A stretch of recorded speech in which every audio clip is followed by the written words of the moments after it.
Welcome to the Luxury Rental Doctor Show. I'm Dr. Rachel Gainsbrugh, your host, and today we are diving into the power of delegation and the power of investing and achieving financial freedom. I am totally thrilled to have the Adrienne Green with us. She is an absolutely inspiring entrepreneur. She went from being a high school math teacher, y'all, to getting financial freedom through real estate and her virtual staffing company. Now, she's built successful businesses and sold them. She runs a virtual staffing agency and she coaches others on how to streamline their operations to create these thriving, freedom filled lives. Adrienne, my friend, welcome to the show. Thank you so much, Rachel. It's really an honor to be here, having known you for years. To be able to be here on the Gyms podcast is it's awesome. I'm excited. I'm excited too. Now, Adrienne, I know you from a women's mastermind that we're both a part of for seven figure earners. My question to you, though, is how do you go from being a high school math teacher burdened with student loan debt to globe trotting? I be cyber stalking you, women. You're all over the world, globe trotting with your beautiful family. Can you share that moment that's inspired you to make such a dramatic life shift? Well, what really empowered me to be able to do this was getting smart about finances, starting to track them, and then Mhm. investing in real estate. That really has been such a game changer, a life changer for me. And that's why I love sharing my story and helping others see what's possible so that they can really create a life of their dreams as well. I love that. And I think we can coin that quote 90% of millionaires are made through real estate investing. So I think that was the gateway drug for many, many of us. Oh, yeah. Very true. Absolutely. Absolutely. So, how did you get into your first real estate investing property? Right. So I actually first got into real estate through house hacking. I didn't have some Mm. great genius plan. This was almost 10 years ago now. And actually, it was over 10 years ago now. And I wasn't, there weren't coaches like you or I out there, I don't think at that time, or at least not at the level that they are now. And it really was just that my husband and I moved into the house that we thought would be our forever home. It was this big old house, and it was just the two of us. And after a few months, we never went in the basement. And the basement had its own entrance. It had a bedroom, it had a bathroom. And I was like, we could rent this out for money. And that's how it all started. So we went to IKEA, got the stuff to build out a little kitchenette down there where it already been plumbed for a wet bar. So we just kind of built that out, listed it on Craigslist, which was the place back then. And we found this husband, wife, and little baby who came and rented it out. And they were there for, I think, a year and a half or 2 years. And that's when I really got bit by the real estate bug. I realized this is the easiest money that I'm making and that I wanted to do more of it. So interesting to me because my boy, he's in high school math, and I'm telling you, I'm fighting for my life with him to get his homework done. So this is money you're making without fighting for kids to get their homework done, checking papers in the middle of the night till 3 a.m., testing students. So I totally get it. Exactly. Now, what would you say to the person who's thinking to themselves, Adrian, you let strangers into your house? What if they murder you? What would you say to them? There's so many what ifs that keep people on the sidelines, whether it's through house hacking or buying an investment property or even investing in syndications, right? There are what ifs that keep people sitting on the sidelines. But it's one of those things I think, first off, there's no risk, no reward. Those are related. And second, usually the risks are overblown, right? Usually it's so Mm. much worse that someone imagines. They imagine a 1 in a million or 1 in 10 million or 1 in 1 billion situation when odds are it's going to be just fine. And so, a couple other things, if you want to be super logical here, is that in at least Virginia, where we were, you could, if you were renting out a part of a property that you lived on, you could choose whoever you wanted. There wasn't any kind of fair housing laws that come into place. These are all don't apply when you live on the property. So if you owned a property and you wanted only a female renter, or you wanted only someone of a certain Mm. age, or only a single person, or only a married couple, you can choose Yeah. any of that when you're renting out a space on your property, at least in the state of Virginia, and I Mhm, suspect in most other states. And so that makes it, mhm. if somebody is worried about that, it would address that fear, I think. But one of the things is it Yeah. also wasn't a huge commitment, right? It was they're signing a 1 year lease. If we didn't like it, if it wasn't worth it, we didn't have to continue. In a year, it would be done. But it ended up being the exact opposite, where it was fabulous. And we continued renting that basement for as long as we had that house. And then we moved on as quickly as we could to buying different investment properties as well, because we saw just how helpful and transformational this was for our financial freedom, for our net worth, for all of that financial stability. Okay, I love it. And I love the way you really got laser focused on who you wanted to be in your home. For us, when we did our house hack, we focused on medical travelers. So we had a little respiratory therapist for a while. She was really cool. She loved the kids. It was really interesting. So you're absolutely right. You get to choose who you're letting into your home. And if you can relate to them in some way, me coming from healthcare, and you could relate to the medical profession and their plight, I think that's a worthwhile endeavor to consider for sure. Okay, so let's fast forward a little bit. You said that it opened the door. It was that gateway drug. It got you interested in doing more. Then what was that second investment? What does that look like? Well, again, I wasn't on Bigger Pockets or in a coaching program or anything like that. So I didn't even realize what was available. And yet, even so, taking the next right step has led to where we are now. And so the next step then was finding properties in our nearby town because we lived in Northern Virginia outside of DC at the time. And that's not a great market for real estate investing, at least not if you want it to cash flow at all, right? If you want to be in the black, not the best market there. You can appreciate, but the cash flow wasn't there. And so we really, though, we didn't want to pay for someone else to live in a rental property we owned, right? And so we needed to find that niche. And it was possible. We found that in the town that we lived outside of, which was Leesburg, there were these condos. There'd be 2 or 3 bedroom condos. Mm. There were buildings from the 80s. They were in good shape, but because they were a little older, their HOA fees weren't that high. And so it worked out that we paid less because it was a condo versus a townhouse or a single family home. And even with the extra HOA payment, our monthly outflow was less than it would be in a townhome or single family home. But they rented for almost the same because what people really care about in the rentals for long term rentals is, the beds and baths, right? And so we were able to find this niche and we ended up over time buying one, seeing it went well, and then expanding and buying a few in this one little town. And again, the numbers only worked because we self managed as well. So at the beginning, I was Yeah. totally trading some sweat equity for return. I was not doing what I do now. I wasn't leveraged, I wasn't systematized. And yet, it was Mm. what I could do at the time. It's what I knew at the time. And it worked. It got us down the path to where we are now, where now I can have these properties that totally systemized using a virtual assistant, totally leveraged, not in town, not doing anything myself, right? And so it's where we ended up. But where I was right then was I'm going to buy properties where they're close enough, they're 15 minutes away. My husband or I can run by and check if something needs them. We can show the properties to get tenants in. We did a lot of manual labor with those first few. And while I wouldn't recommend it in hindsight, it did help us get started. Okay, I love it. You mentioned one word multiple times, the word leverage. When we talk about real estate investing and I talk about leverage, we're typically leveraging the funding of banks. We're building up our cash so that we can come up with the down payment, but we're leveraging the vast majority of that funding as a part of our funding stack from the banks. Now, when you're talking about leverage, you're talking about a different type of capital. Yes. You have built an innovative team of virtual assistants. So can you talk to us a little bit about that? Like, how did you come up with Right. that idea, and what does that look like right now? Yes. And so that's one of the things I love about the world of real estate investing is everybody gets leverage because we get the value of it financially. And then we can apply it Mhm. to leveraging other people and also leveraging technology. I think those go hand in hand. And Yeah. how I really got into it was in 2019. So I was pretty much laser focused. I buy condos in Leesburg. That is my investing strategy, and I do it well.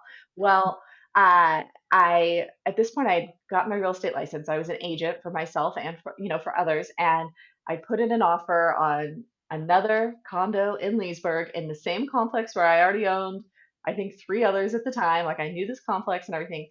And then my family, my husband, myself, and our 2 children at the time went on a summer vacation to Myrtle Beach. And this condo in Leesburg, it was a multiple offer situation. We find out while we're on our trip that we were not the winning offer. And so we've got this pre approval in hand. We've always dreamed about having a beach house, but I mean, Myrtle Beach is, this was like, I think the second time we'd ever been to Myrtle Beach. Like, it wasn't necessarily my place, but I'm like, I wonder if it makes sense to buy a place here. Like, I'm just curious, like, what are the costs? What do they make? And so I go on Zillow and I say, like, what's available? What's it cost? And the prices were much lower than I was expecting. I was like, oh, well, they can't make any money Oh. then. And so then I go onto Airbnb and I kind of like say, well, what are these nightly rates? What is like AirDNA estimate that things would get? And I was like, oh, they make a lot more than I was expecting and they cost a lot less. So Yep. end up finding a place on Zillow, randomly finding an agent there and touring the place. We make an offer, we go under contract, all while on this week long vacation, go home, close remotely, come back a few months later, beginning of September, after the main season's over. And that's when we start to actually stay in this house we've just bought and fix it up, take over ownership, and really make it ours. So I bought a short-term rental on a whim while we were on vacation in town, and that's what was my introduction to long distance real estate investing. And that's what made me realize, and this is, when we have these situations where we can't just fix it ourselves, right? Where we can't just clean up the mess. Yeah. We have to start thinking very strategically. And that's where I started to see, okay, we're going to have a cleaner there. We're going to have a handyman there. We're not going to go be the handyman. We're not going to go check it ourselves. Like, we have to get photos from the cleaner. We have to get photos from the handyman. And I started to see how we could leverage other people. And then that um, grew, that evolved into realizing, well, I can not only leverage the boots on the ground, I can also leverage all the behind the scenes operations and administrative stuff we have to do with a virtual assistant. And that's how we got started. And now, one virtual assistant. Now, granted, I don't have a ton of short term rentals, but I have three active short term rentals in Myrtle Beach, plus long term rentals, and one virtual assistant manages all of that for me.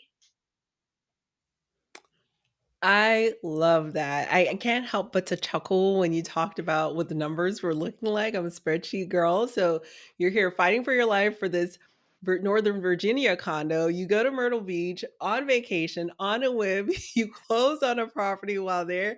You're my kind of woman, but I knew that already. This is awesome. This is so awesome. For those who are listening, guys, listen, there are opportunities out there. We're still seeing them every single day.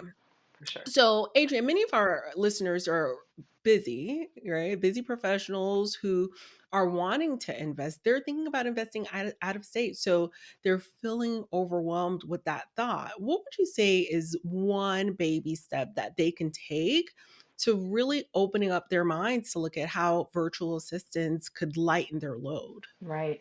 I think that that first baby step would be, and this can be a totally mental exercise. It can be something where you use like a notepad or Google Keep or a piece of paper and write it down too.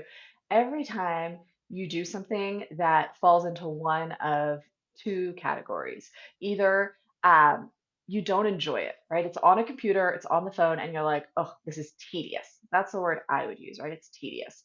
And then, second, if it's something that you realize you're not the best at it. You're like, I swear, like, why am I doing this? Like, in your, for your listeners here, they're like, I am a healthcare professional. Why am I like figuring out this technology of a short-term rental like booking platform or Airbnb or making a listing? Like, if am I really the best person to do this? I swear there's someone out there better than us, right? So whatever you're feel like something is tedious or you're like, I swear there's probably someone out there who could do this better than me, right? Just keep a list of that because those are all things that a virtual assistant could do for you. And so if you start to think about that and have that awareness, that is the first step in realizing that honestly, there is so much that you do every day that a virtual assistant could do for you. And you would have such a happier life because you're getting to focus in your top 20% of things that either bring you joy or where you are really the best at it and you are killing it in that field. I love it. I love it. Now, you mentioned a little bit earlier technology. So, my question to you is what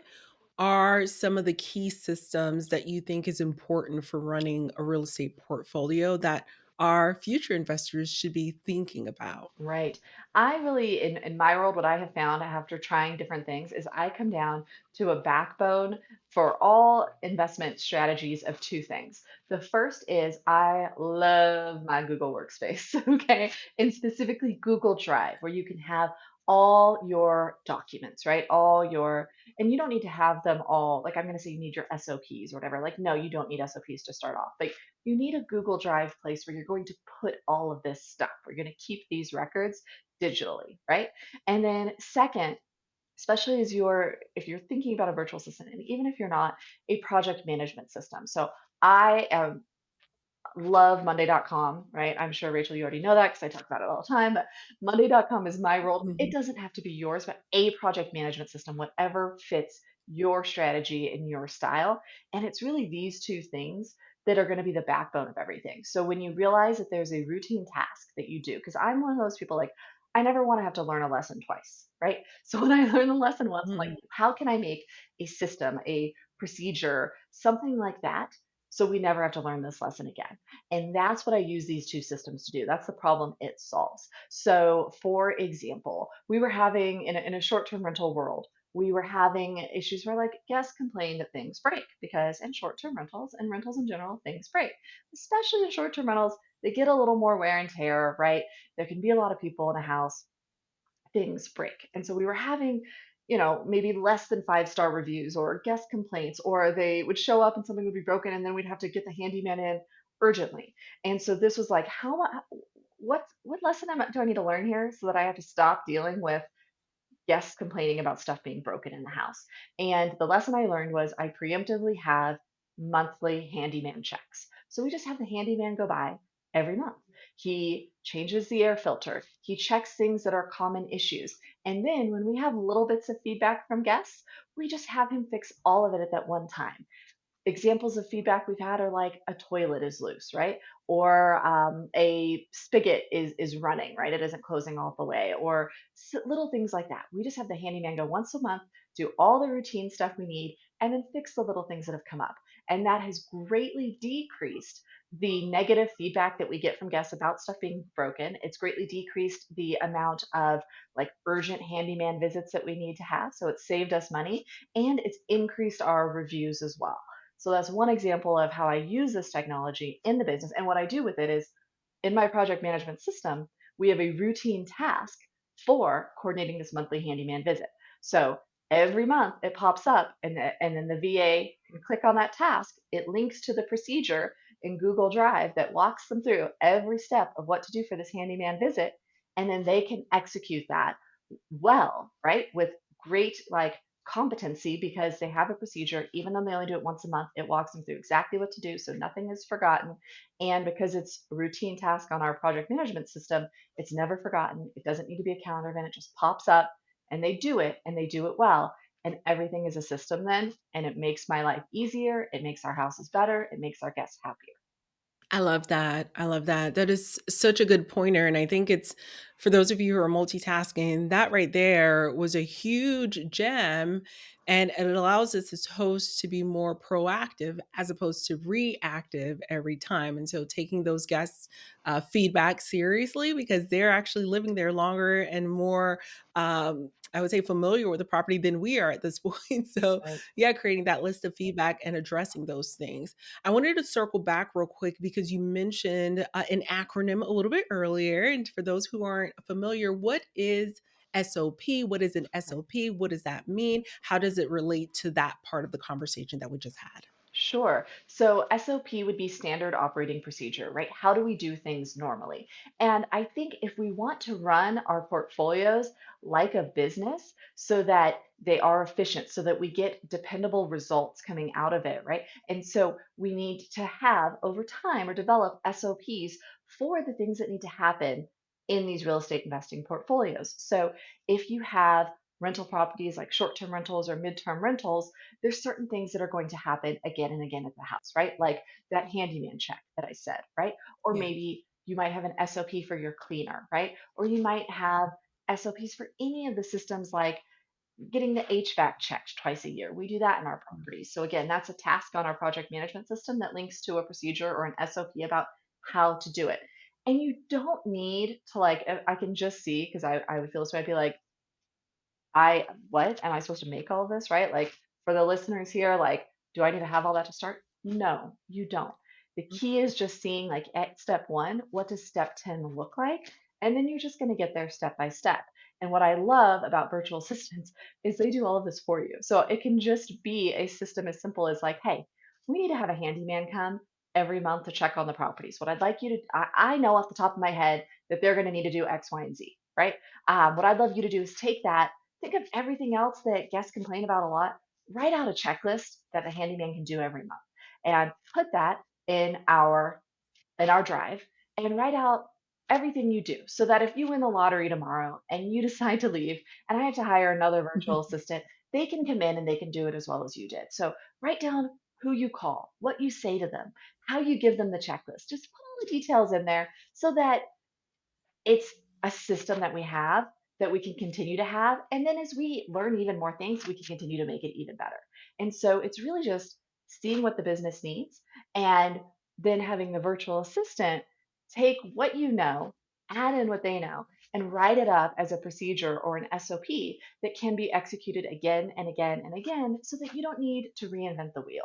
I love that, and that was such a power move because the biggest, pushback, Adrian, is our members are struggling. They're like, "I'm just trying to make it through my day. Now you want me to go out here and write." In the healthcare world, it's like we're writing an evidence-based protocol from step by step, right? Yeah. You want me to go out here and write this entire protocol for how to, leverage a procedure, but the game changer is what Adrian is sharing is no, no, no. You have your virtual assistant write up that draft, mock it up, and then train off of that. So I think that is such a power play, and it's one that not a lot of operators are using. So thank you for reminding us of that. Oh, sure. Now, Adrian, like I mentioned a little bit earlier, our members are struggling to balance their career as well as even think about investing.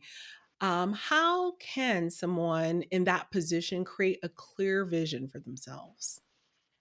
Ooh, well, one of the things that I think is often overlooked when it comes to creating that vision is realizing what your specific goals are. Because some people, and Mm. even for healthcare professionals that are listening, Rachel, it can vary. Like some are probably like Yeah. burned out, and you're like, I want cash flow so I can quit this W-2 ASAP, right?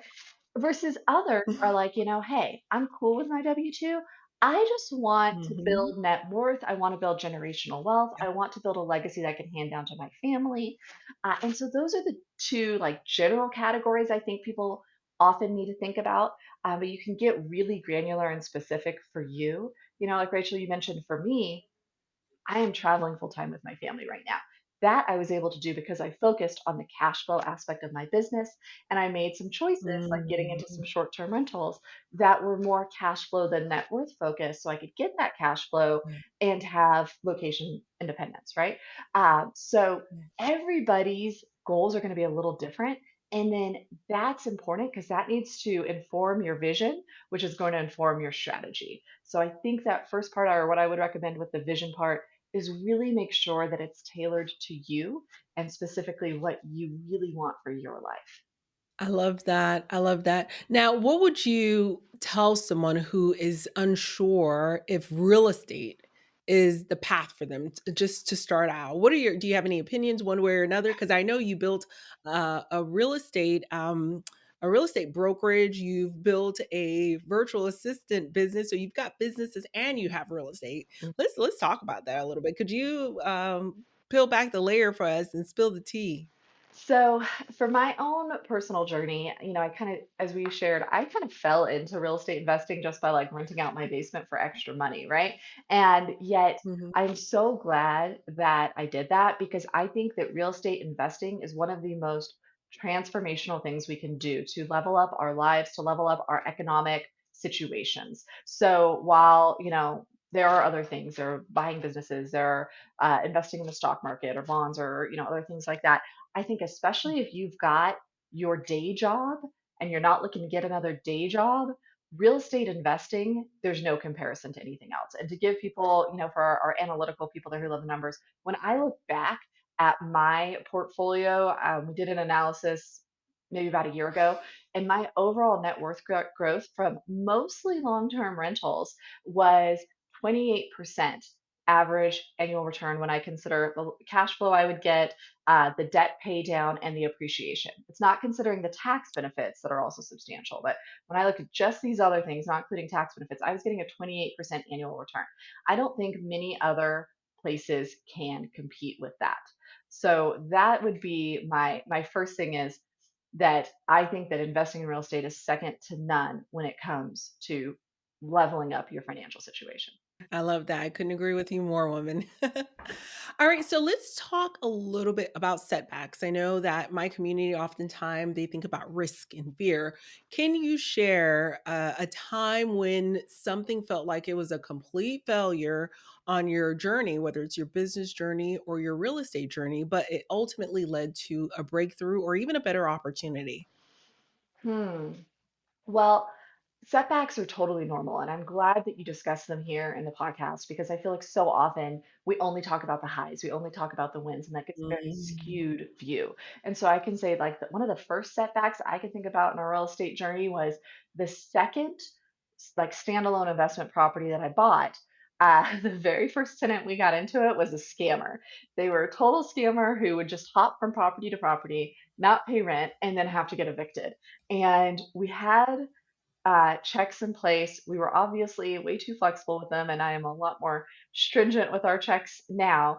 But that was a huge setback. And I think that a lot of people could um, really get knocked back and give up on it, right? Because I had to figure out what do we, I don't know anything about evicting a person. I don't know I don't go to court, right? That is not my world. I don't, I'm not an attorney. And so that was a big step into like figuring all of these things out. And yet we did it and we learned from it. And the good thing about setbacks is that it's a great opportunity for us to build our knowledge base and build our skill set.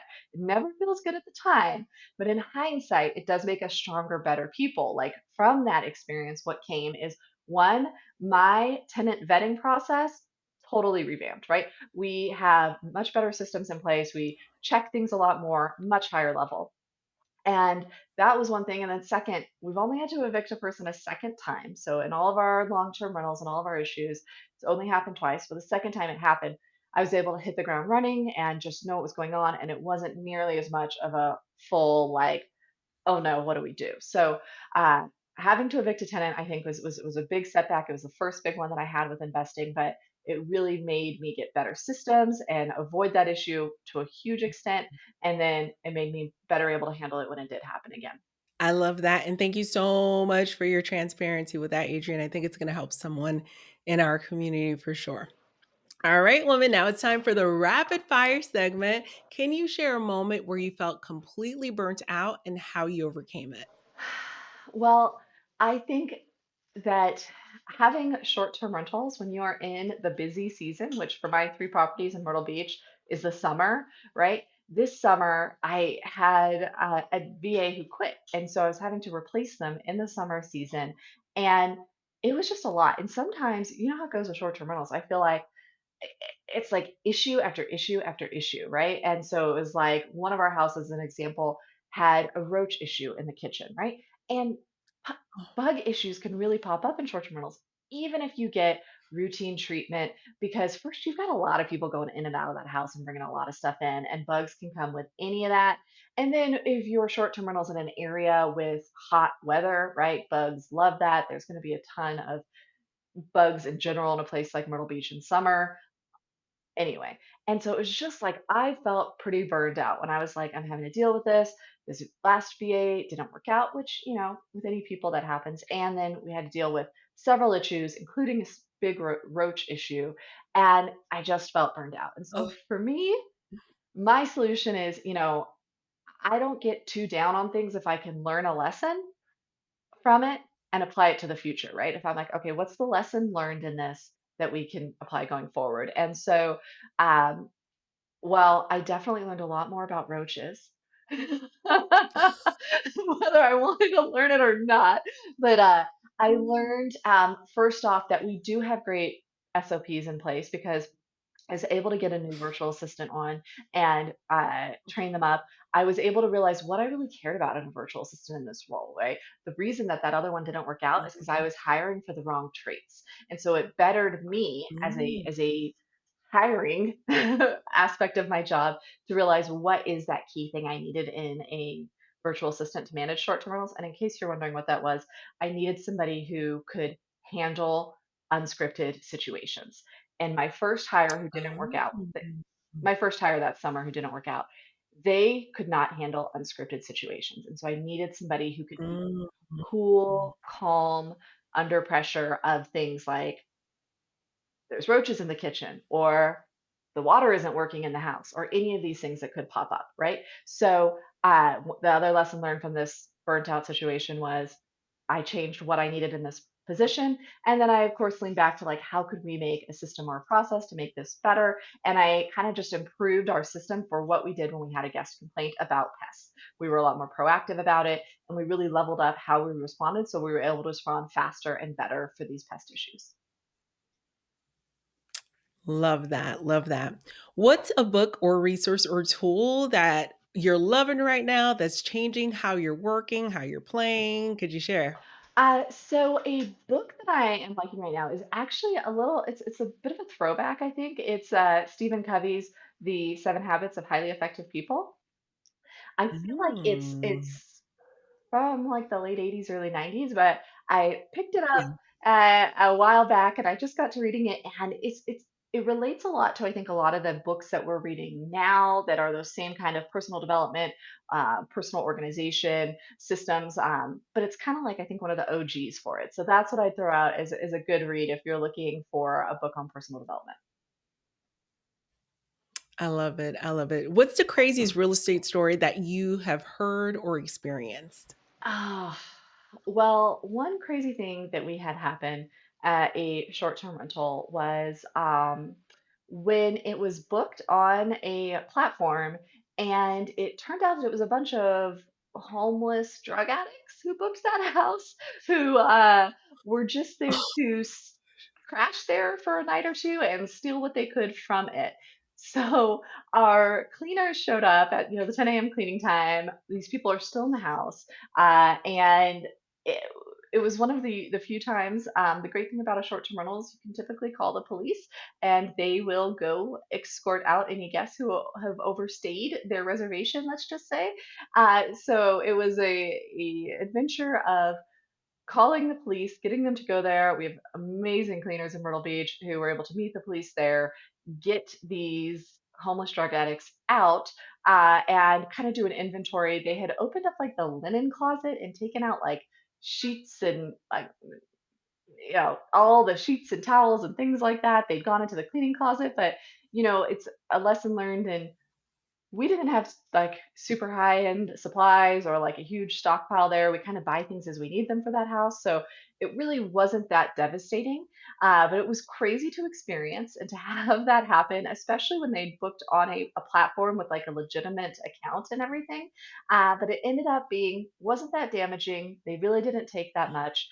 And thankfully, the house didn't have any major issues with it. But that was a bit of a crazy story that I wasn't expecting. It wasn't on my like bingo card as a short-term rental owner that I'd have homeless drug addicts book my house and stay there for a few days. Oh my gosh, Adrian, I do not think that was on anyone's bingo card, but that is a crazy story. Goodness gracious. Well, Adrian, it has been amazing to have you on the show today.